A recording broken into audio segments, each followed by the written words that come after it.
তাহলে আমরা দেখলাম এখানে একটা শিট, এখানে একটা শিট, লাইক ধরো এই একটা খাতার পেজ, এই আরেকটা খাতার পেজ।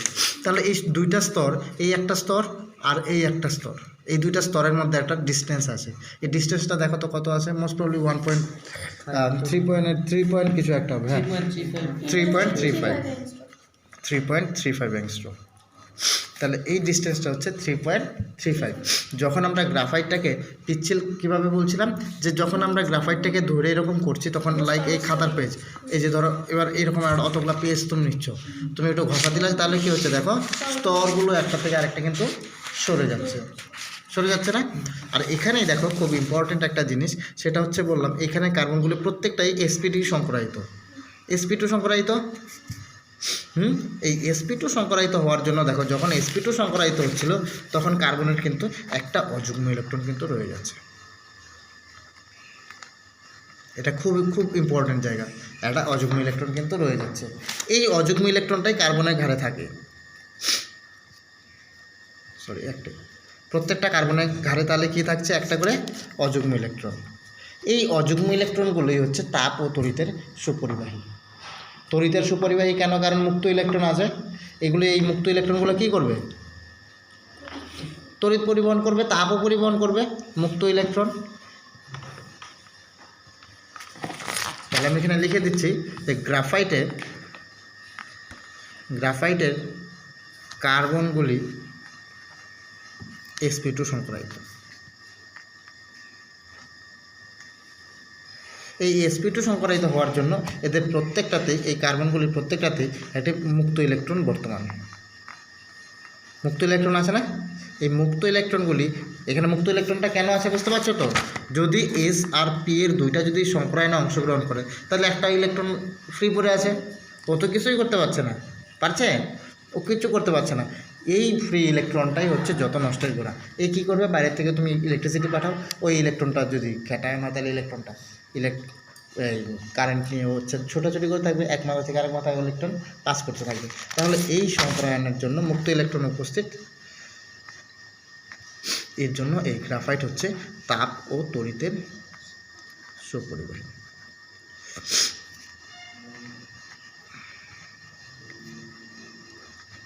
কোনো প্রবলেম আছে এইটুকের মধ্যে? এবার খুব ইম্পর্টেন্ট জায়গায় আসবো হচ্ছে আমরা হিরো বা ডায়মন্ড।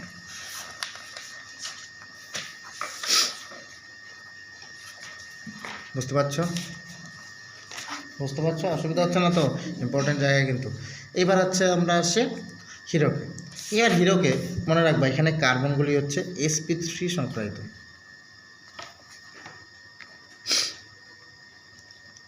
sp3 হাইব্রিডাইজেশনে আছে, কার্বনটা কোথায় আছে? তাহলে sp3 হাইব্রিডাইজেশনে আছে। তাহলে এই sp3 হাইব্রিডাইজেশনে হওয়ার জন্য কী হচ্ছে, তাহলে কার্বন কতগুলি সিগমা বন্ধন তৈরি করতে পারবে? এখানে কয়টা সিগমা বন্ধন তৈরি করে? তাহলে হিরোকে কার্বন হচ্ছে 4টা সিগমা বন্ধন তৈরি করে। তাহলে এই 4টা সিগমার যদি বন্ধন sp3 হাইব্রিডাইজ যদি হয়, কার্বনের যদি আমরা ইলেকট্রন কনফিগারেশন দেখি উত্তেজিত অবস্থায়, কার্বন যদি এক্সাইটেড স্টেটে আমরা দেখি, তাহলে এক্সাইটেড স্টেটে কার্বনের অযুগ্ম ইলেকট্রনগুলো এভাবে থাকছে।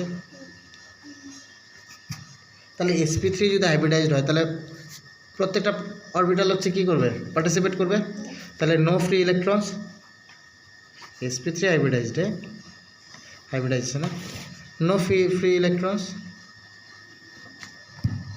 কোনো ফ্রি ইলেকট্রন থাকছে ওর। তাহলে ফ্রি ইলেকট্রন যদি না থাকে তাহলে তাপ তড়িতের কী হবে? তাহলে এই ডায়মন্ড কিন্তু তাপ ও তড়িতের কুপরিবাহী,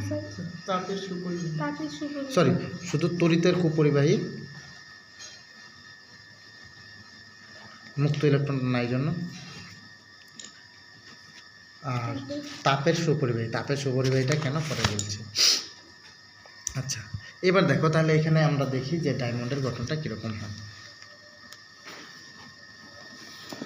একটা কার্বন যদি sp3 সংকরায়ন হয় তাহলে sp3 সংকরায়ন হওয়ার সঙ্গে সঙ্গে এর গঠনটা কীরকম হবে? গঠনটা হবে চতুস্তলকীয়। তাহলে চতুস্তলকীয় গঠনগুলো আমাদের মনে আছে, মিথেনের গঠন। তাহলে এটা চতুস্তলকীয় গঠন, বন্ধন কোণগুলো 109 ডিগ্রি 28 মিনিট, ঠিক আছে। তাহলে এইভাবে এই একটা কার্বন হচ্ছে চতুস্তলক আছে, তাহলে এর সাথে আরও বন্ডেড আছে, তাহলে এইখানে যদি আরও যায়, এরকমভাবে কার্বনগুলো একটা দারুণ ক্লোজ প্যাক স্ট্রাকচারে থাকে। এভাবে একটা দারুণ ক্লোজ প্যাক স্ট্রাকচারের মধ্যে কার্বনগুলি স্টে করে। ঠিক আছে, পর পর পর পর পর পর এখানে প্রত্যেকটা কার্বনই হচ্ছে sp3, তাই এরা কিন্তু কোনো রকম মুক্ত ইলেকট্রন থাকছে না জন্য ওরা কিন্তু তড়িতের সুপরিবাহী হচ্ছে না। ঠিক আছে, এবং এরা আবার এদের হচ্ছে উজ্জ্বল্য অনেক বেশি, বলে না উজ্জ্বল্য মানে এটা খুব দ্যুতি দেয়, তাই তো আভ্যন্তরীণ পূর্ণ প্রতিফলন ঘটে। কেন আভ্যন্তরীণ পূর্ণ প্রতিফলন ঘটে? এখানে আভ্যন্তরীণ পূর্ণ প্রতিফলন ঘটার জন্য মেইন কারণই হচ্ছে এর মাঝখান দিয়ে যে তরঙ্গ দৈর্ঘ্য আলোগুলো পাস করে ওইটাকে আর মানে ইসে করে ফুটা করে যেতে পারে না। এতটাই এই বন্ড স্ট্রেংথ এতটাই বেশি, এই কার্বনের যে সেটা এদের গ্যাপটা এতটাই কম যে ওইখানে গিয়ে আবার ধাক্কাই খায়। ঠিক আছে, ওইখানে অ্যাবজর্ব করে নেয়, ধাক্কা খায়। আভ্যন্তরীণ পূর্ণ প্রতিফলন কখন হয়?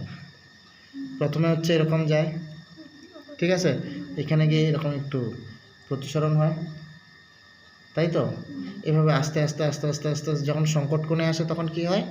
তখন একদম এই তল বরাবর যায়। সংকট কোণের থেকে যখন একটু বেশি হয় তখন যে কোণায় আসে ওই কোণায় বের হয়ে যায়। তো এর হচ্ছে ঘটনাটা এরকম হয়। এখানে যে প্রতিসারক তলটা যে ওই যে কার্বন কার্বন যেটা তল চতুস্তলক, তো এখানে 4টা তল, তো এই তল তখন আর প্রতিসরণ করতে পারে না। এই চতুস্তলকের এই তল, চতুস্তলকের 4টা তল, চতুস্তলক কেন বলছে? 4টা তল থাকে, 4টি তল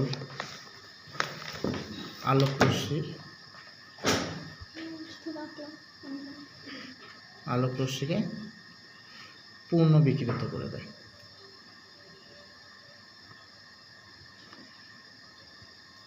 ঠিক আছে, এই তলটা আর হচ্ছে ওকে প্রতিসরণ করতেই দেয় না।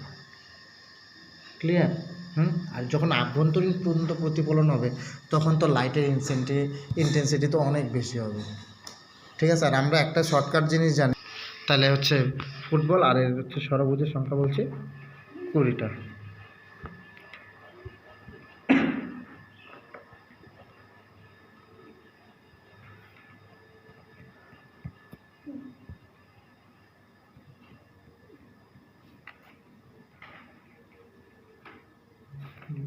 আচ্ছা আচ্ছা এখানে হ্যাঁ পঞ্চভুজটা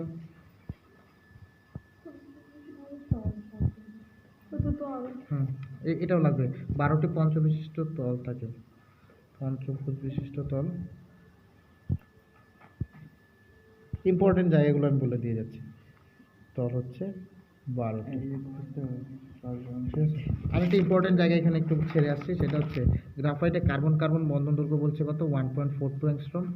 এখানে carbon carbon bond distance 1.42 angstrom, আর হিরকের ক্ষেত্রে বলছে 1.54। এটা হচ্ছে নর্মালটা। sp3 হাইব্রিডাইজড হলে তাই হয়, আর গ্রাফাইটে হচ্ছে sp2 হাইব্রিডাইজড। এখানে হচ্ছে কত? কার্বন কার্বন বন্ধন দূরত্ব, এটা জেনে রাখবে একটু। কার্বন কার্বন বন্ধন দূরত্ব হচ্ছে 1.42, আর দুইটা তলের মধ্যে দূরত্ব হচ্ছে 3.535। ঠিক আছে, এটা এমসিকিউ এর জন্য কিন্তু একটু শিখে রাখবো। ক্লিয়ার? এটা ফুলারিন হলো কার্বনের নিয়তকার ও বিশুদ্ধতম রূপভেদ। ফুলারিন, তাহলে কার্বনের বিশুদ্ধতম রূপভেদ কি আছে? সোনা কত ক্যারেট? কত ক্যারেটে বিশুদ্ধ সোনা বলে? 22 ক্যারেট। 24 ক্যারেটে হচ্ছে বিশুদ্ধ সোনা। দেখবে বলে কি 22 ক্যারেট, 18 ক্যারেট, ওটা হচ্ছে পার্সেন্টেজ। যদি 22 ক্যারেট হয় তাহলে 2 ক্যারেট কি আছে এখানে? খাদ আছে। যেটা খাদটাকে আমরা যেটা বলবো সেটা হচ্ছে ধরো তামা আছে বা অন্য কোনো মেটাল আছে যেটা হচ্ছে সোনার মতো। কথাটা বুঝতে পারছো তো? যদি 18 ক্যারেট থাকে তাহলে 75% হচ্ছে সোনা এখানে, ওটা বিশুদ্ধতা। ঠিক আছে, তাহলে হীরকের মধ্যেও কিছু কিছু তোমার অশুদ্ধি থাকতেই পারে, কিন্তু মনে হয় বানানো যায় না।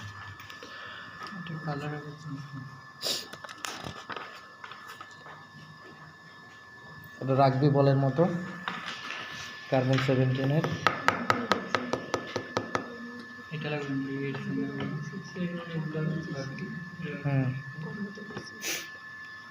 খুব বেশি লাগে না, এটা প্রস্তুতির দরকার হবে না। এটা হচ্ছে রাগবি বলের মতো। হ্যাঁ,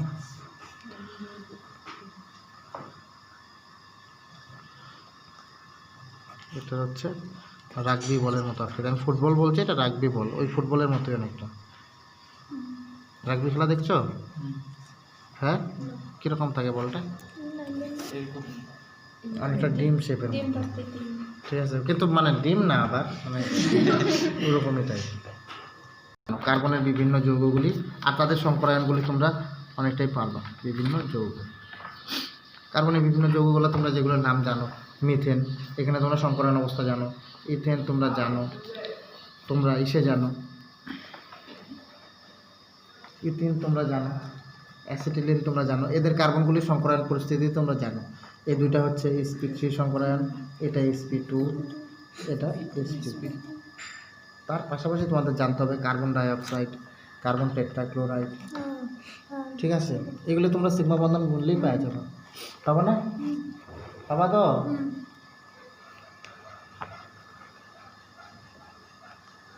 স্টপ করি। এখন প্রত্যেকটা কার্বনের সংকরায়ন দেখছি, আর কার্বনের আমি বাইরের কক্ষের ইলেকট্রন বিন্যাসটাও দেখছি। তাহলে বাইরে কে আছে? 2s আর 2p, ঠিক আছে। তাহলে 2s আর 2p, কিন্তু যখনই আমরা সিলিকন চলে আসবো, সিলিকনের কয়েকটা স্পেশাল যৌগ আমাকে জানতেই হবে, এটা আমি তোমাদের দাগিয়ে দেবো, এটা খুব বেশি আঁকা ফাঁকা ঝামেলা নাই, কয়েকটা যেটা আঁকতে হবে এটা বলে দেবো। তো সিলিকন এর ক্ষেত্রে একটু দেখো অ্যাবনর্মাল, ঠিক আছে, যেটা আমাদের এখন এইটার থেকে বেশি কোশ্চেন আসবে। দেখো এর 2s এবং 2p, এর তাহলে যোজ্যতা কিন্তু দেখো 4-এর বেশি যাইতে পারে না। 4-এর বেশি যাইতে পারে কি? পারে না। এবং দেখো যখন সিলিকন শুরু হয়ে গেল, সিলিকনের ইলেকট্রন বিন্যাস দেখো 3s2 3p2, 3 যখন s আছে, 3 এর p আছে, তাহলে 3 এর কি থাকবে? sp। 3 এর ক্ষেত্রে কি হয়?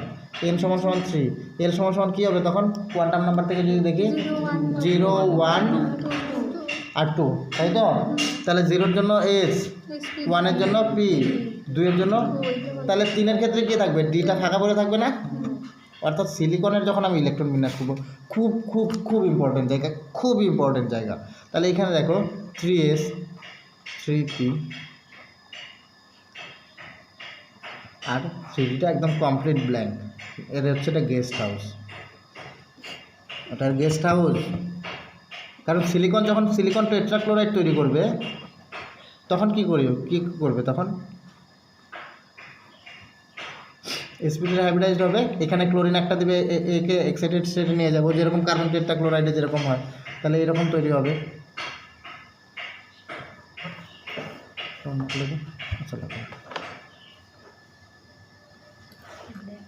তাহলে এই sp3 হাইব্রিডাইজড হবে সবগুলাই, এখানে ক্লোরিনগুলো যে এই ইলেকট্রনগুলো ক্লোরিন দিচ্ছে, তাই তো?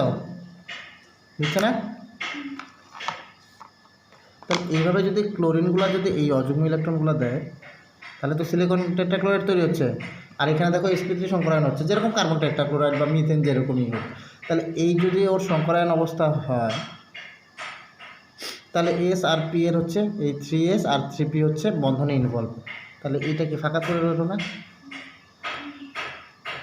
D completely vacant. তাহলে ডিটা কি চুপচাপ বসে থাকবে?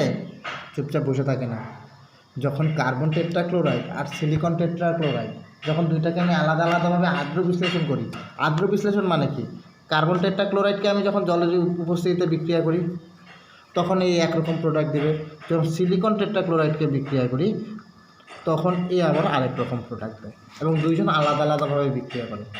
এখানে ঘটনাটা কী ঘটে? যখন কার্বন টেট্রাক্লোরাইডকে জলের সাথে বিক্রিয়া করি, তখন জলের অণুগুলা ক্লোরিনটাকে সরাইতে থাকে, ঠিক আছে, একে রিপ্লেস করে। কিন্তু সিলিকন টেট্রাক্লোরাইডে যখন জলের সাথে বিক্রিয়া করি, তখন জলের অণুগুলা এইখানে এসে জায়গা নেয়, এই চেঞ্জ হয়, মানে দুটির আর্দ্র বিশ্লেষণ আলাদা, দুটির আর্দ্র বিশ্লেষণ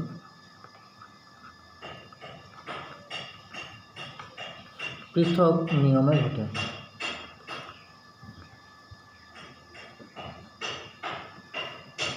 মানে দুইজন তো একই টাইপের ক্লোরাইড যৌগ তৈরি করছে, তাহলে দুইজন একই রকমভাবে আর্দ্র বিশ্লেষিত হওয়ার কথা ছিল, কিন্তু দুইজন একই রকমভাবে আর্দ্র বিশ্লেষিত হয় না। দেখো এই টাইপের একটা কোশ্চেন, সিলিকন টেট্রাক্লোরাইড, তাহলে দুইজন, একজন বলছে দুইটা দুই রকমভাবে আর্দ্র বিশ্লেষিত হচ্ছে। দেখো দুইজনের যৌগ দুই রকম।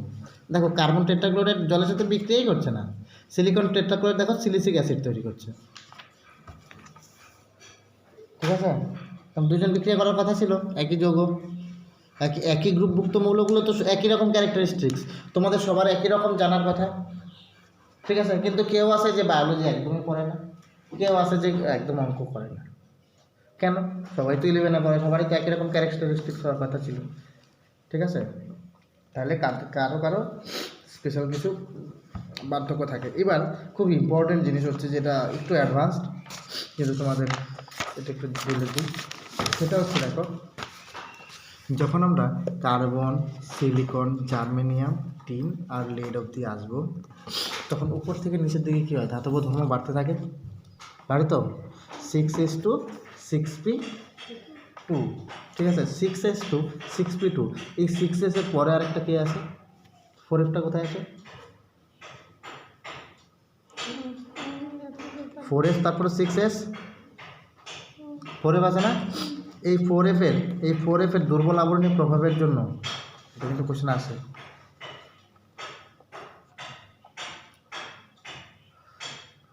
স্ক্রিনিং এফেক্ট একটা ছিল, দুর্বল আবরণী প্রভাবের জন্য, মানে 4f-টা কী হয়? 4f অরবিটালটায় নিউক্লিয়াসটাকে এত ভালোভাবে ঘিরতে পারে না, অর্থাৎ এই নিউক্লিয়াসটাকে আবরণ করতে পারে না।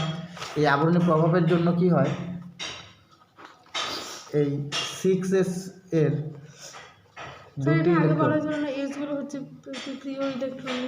হ্যাঁ হ্যাঁ প্রিয় ইলেকট্রন, তো একে তো এস এর ইলেকট্রনগুলো প্রিয় ইলেকট্রন, তার আগে হচ্ছে 4f-টা আছে।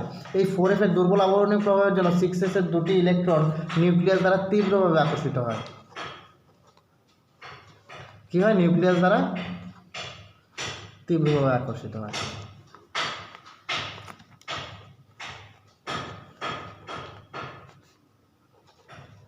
ফলে এরা বিক্রিয়ায় অংশগ্রহণ করে না। এরা বিক্রিয়ায় অংশগ্রহণ করবে, এদের জোরটা ভাঙবেই না,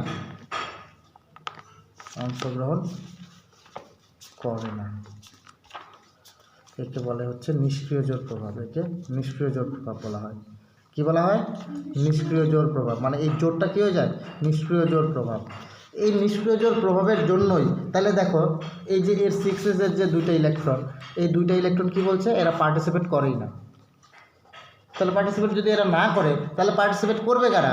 অনলি এই দুইটা, তাই তো? যদি লেডের কোনো যৌগ তৈরি করতে হয়, তাহলে শুধুমাত্র এই দুইটাই হচ্ছে পার্টিসিপেট করবে। যদি দুইটা ইলেকট্রন যদি পার্টিসিপেট করে, অযুগ্ম ইলেকট্রন, তাহলে কয়টা বন্ধন তৈরি করবে? ম্যাক্সিমাম দুইটা ইলেকট্রন, মানে ও দুইটি সমযোজী বন্ধন তৈরি করতে পারে। ঠিক আছে, দুটি সমযোজী ইলেকট্রন দ্বারা, দুটি অযুগ্ম ইলেকট্রন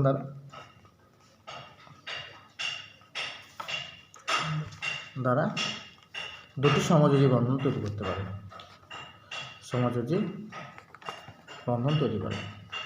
দুটি অযুগ্ম ইলেকট্রন কোথায়? পি এ বন্ধন তৈরি করে। এর জন্যই PbI4 যৌগের অস্তিত্ব নেই,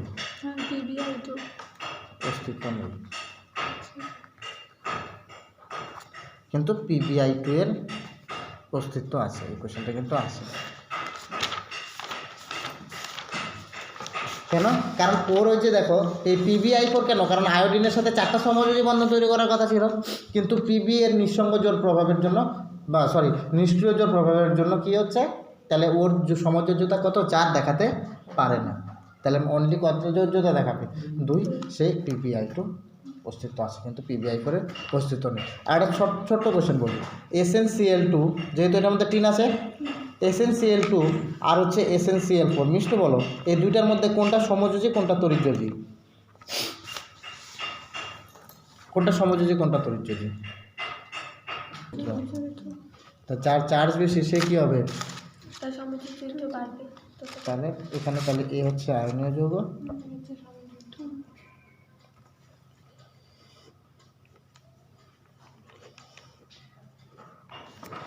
ঠিক আছে। একটু অ্যাডভান্স কোশ্চেনগুলো এখান থেকে বলে দিয়ে আসতে পারে, এটা পুরানো কোশ্চেনও আছে। এবার এখানে খুব ইম্পর্টেন্ট জায়গায় চলে আসি, হচ্ছে জারক আর বিজারক। আজকে তাহলে আর নতুন চ্যাপ্টারে যাই না, মানে পুরানো চ্যাপ্টারগুলো যাই না। মৌবনীকে সঙ্গে নিয়ে আসবা, নিয়ে আসবা, বলে দেবো মৌবনী। স্যার বলছে তোর জন্য পরমাণু গঠনটা স্যার পড়াবে না। আমি একদম শুরু থেকে পড়াতাম, বোর্ড থেকে শুরু করে ফুন্ড একদম আপ টু হচ্ছে তোমার ইসে হচ্ছে পাউলিং মুক্ত। যারা জারক ওরা কি করবে? অপরকে কি করবে? জারকরা অপরকে জারিত করবে, অপরকে জারিত করবে। আর বিজারকরা অপরকে বিজারিত করবে। আর নিজে কি হবে? এটা আমরা জানি তো নাকি? কলমটা দিয়ে লিখে বুঝবো ভালো।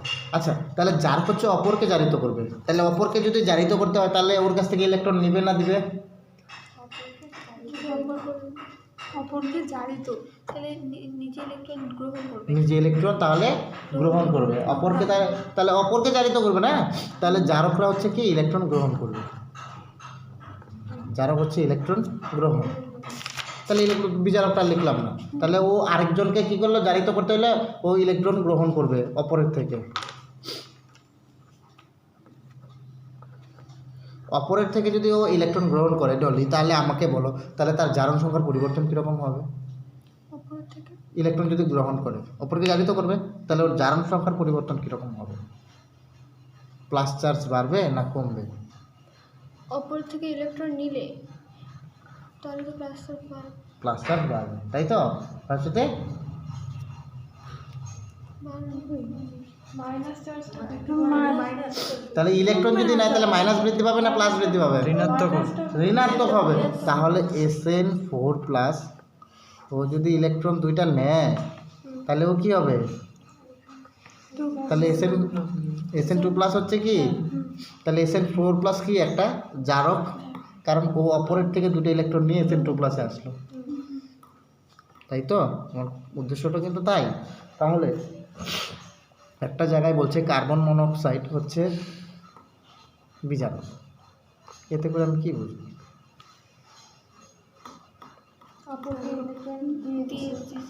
তাহলে কার্বন মনোক্সাইড এই নিজের অযুগ্ম ইলেকট্রনগুলো কি অপরকে দিতে পারে,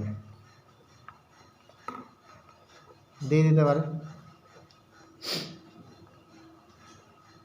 আর এখানে কার্বনের জারণ সংখ্যা কত?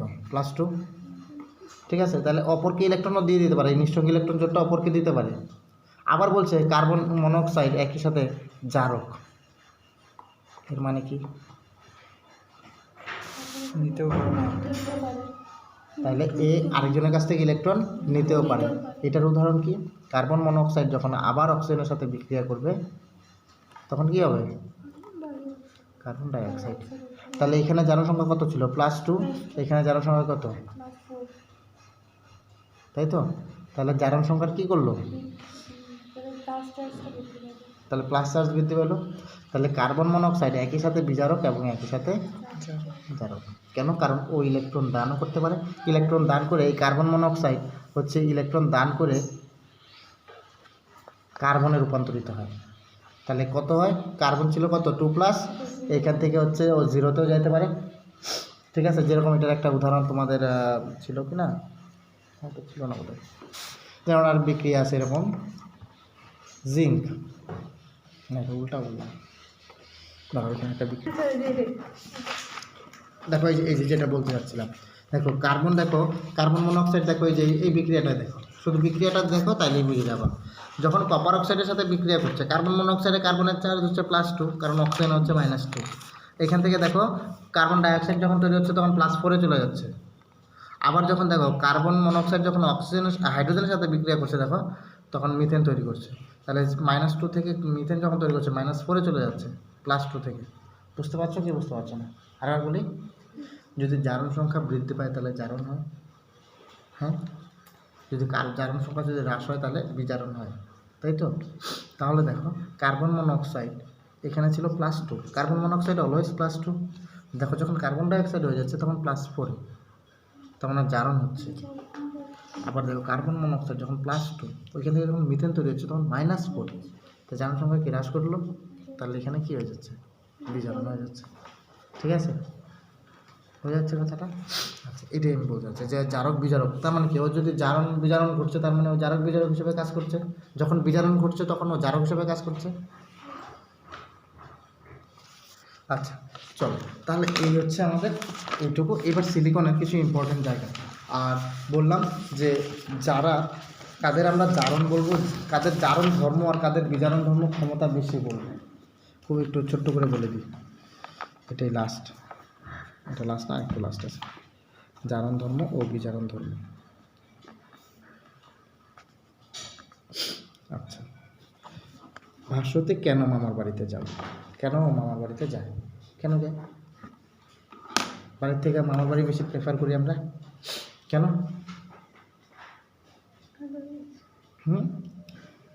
সবগুলোই হচ্ছে আপ টু স্টেবিলিটি। মামা বাড়ি থেকে আমি আদর পাবো, আমি ওখানে বেশি স্টেবল, তাই তো? তাহলে আমি লেটকে +4 নিলাম, ওর টার্গেট কি থাকবে, ও কোথায় যাওয়ার? ও কি +4 স্টেবল? এই আনস্টেবল, আনস্টেবল তো, তাহলে ও কোথায় যাবে? +2-তে আসবে ও, কারণ ওই যে দুইটাই অযুগ্ম নিঃসঙ্গ নিষ্ক্রিয় জোর প্রভাব, ও তো +4 দেখাবে না, অস্তিত্ব কম। এখান থেকে এ আসবে স্টেবেলে। যদি এখান থেকে স্টেবল হতে হয় তাহলে +4 থেকে কোথায় আসতে হচ্ছে ওকে? +2-তে। এবার তাহলে অনামিকা বলবে যে +4 থেকে +2-তে আসতো, তাহলে লেট কি জারণ হলো না বিজারণ হলো? জারণ সংখ্যার হ্রাস দেখলে তো, তাহলে জারণ সংখ্যার যুগ কমে গেল আসবে, তাহলে ইলেকট্রন গ্রহণ করবে না ইলেকট্রন ছাড়বে, ইলেকট্রন ছাড়বে। তাহলে +4 থেকে +2-তে ইলেকট্রন ছাড়ে, ইলেকট্রন মানে মাইনাস, একটা ইলেকট্রন একটা মাইনাস, তার মানে ও ইলেকট্রন গ্রহণ করছে না, +2টা ইলেকট্রন গ্রহণ করবে। তাহলে ইলেকট্রন গ্রহণ মানে কি হচ্ছে, ও নিজে বিজারণ হয়ে যাচ্ছে। এই যদি নিজে বিজারণ হয় তাহলে অপরকে কি করবে ও? তাহলে অপরকে জারিত করবে, কারণ ইলেকট্রনটা তো যেখান থেকে পাবে ওইখান থেকেই ইলেকট্রন আনবে, ওর তো ইলেকট্রন ঘাটতি, ও যেখান থেকে পাবে ওইখানে ইলেকট্রন আনবে। আজকে কিশোরের থেকে 2টা ইলেকট্রন পাইল, নিয়ে নিল। আজকে চন্দ্র জুয়া খেলবে, টাকার দরকার, যেখানে টাকা হবে ওইখান থেকে নিয়ে আসবে, কারণ তো জুয়া খেলে মজা হবে।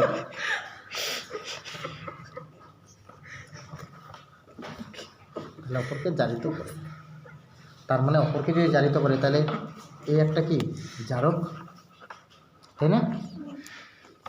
এর জন্যই বলে লেড অক্সাইড PbO2 এটা একটা তীব্র জারক। আমি শুধু একটার এক্সাম্পল দিয়ে বললাম, ঠিক আছে? যারা জারক তাদের জারণ সংখ্যা কী হবে? হ্রাস ঘটবে। যারা জারক, তাহলে এটা PbO2 কেন তীব্র জারক? দেখো ও এর হচ্ছে -2, তাহলে 2টা অক্সিজেনে কত হবে? -4। হ্যাঁ, তাহলে এর কত? +4। তাহলে এর টার্গেট কী থাকবে সবসময়? +4 থেকে এটাতে আসার টার্গেট থাকবে, তাহলে এখানে কত? +2। তাহলে এটা এর জন্য তীব্র জারক, সব থেকে তীব্র জারক। লেডের কোনো তীব্র জারক যদি এজেন্ট থাকে তাহলে হচ্ছে লেড অক্সাইড, ঠিক আছে? এরকম যে কোনো যৌগ যদি দেয়, যে বলবে যে কথা বলছি, বললো যে টিন এ হচ্ছে হচ্ছে জারক, কেন এ কেন জারক? তার মানে এই অবস্থায় আনস্টেবল। তাহলে একটা স্টেবল কনফিগারেশনে যাবে, হয়তো দেখলো এর স্টেবল কনফিগারেশন কত, ঠিক আছে? বোঝা গেল আমার কথাটা? তাহলে এইভাবে হচ্ছে জারক বিজারকটা এইভাবে এক্সপ্লেন করতে হবে। মানে আমি যেই জায়গায় আছি সেই জায়গায় আমি স্টেবল না, তার মানে ওকে অন্য কোথাও এমন জায়গা আছে যেটাতে গিয়ে ও স্টেবল হবে, ঠিক আছে? তাহলে এই পর্যন্ত হচ্ছে বইয়ের পড়া। এবার সিলিকনের কয়েকটা খুব ইম্পর্টেন্ট জায়গা তোমাদের হচ্ছে ছবি আঁকতে হবে, এটার পরীক্ষায় গঠনটা আসে। সিলিকন বের করো।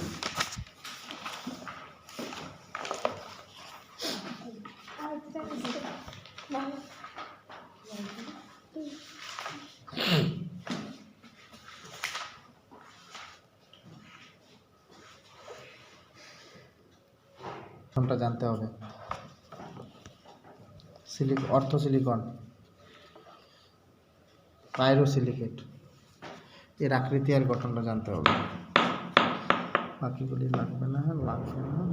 হ্যাঁ, আর হচ্ছে zeolite, very very very important. ত্রিমাত্রিক সিলিকন ডাইঅক্সাইডের সিলিকন পরমাণু অ্যালুমিনিয়াম দ্বারা প্রতিস্থাপিত হলে এই ধরনের অ্যালুমিনিয়াম ফেলসপার বলে এবং জিওলাইট বলে। এই জিওলাইটটা খুব ইম্পর্টেন্ট। হ্যাঁ, সংকেত, জিওলাইটের সংকেতটা চাই। আর জিওলাইটটা কী আর এর ব্যবহার দেখো, জিওলাইটগুলি খরজল মৃদুকরণে ব্যবহার করা হয়, আর জিওলাইটগুলি আণবিক চালনী বা ঝাঁঝরি হিসাবে ব্যবহৃত হয়।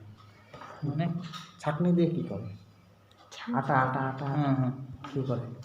হ্যাঁ। একদম মিহি দানাগুলোকে আউট করে আর হচ্ছে তার উপরে যে ভুসিগুলো সেটাকে আলাদা করে। বাস এইটুকু হচ্ছে এখানে ইম্পর্টেন্ট জায়গা।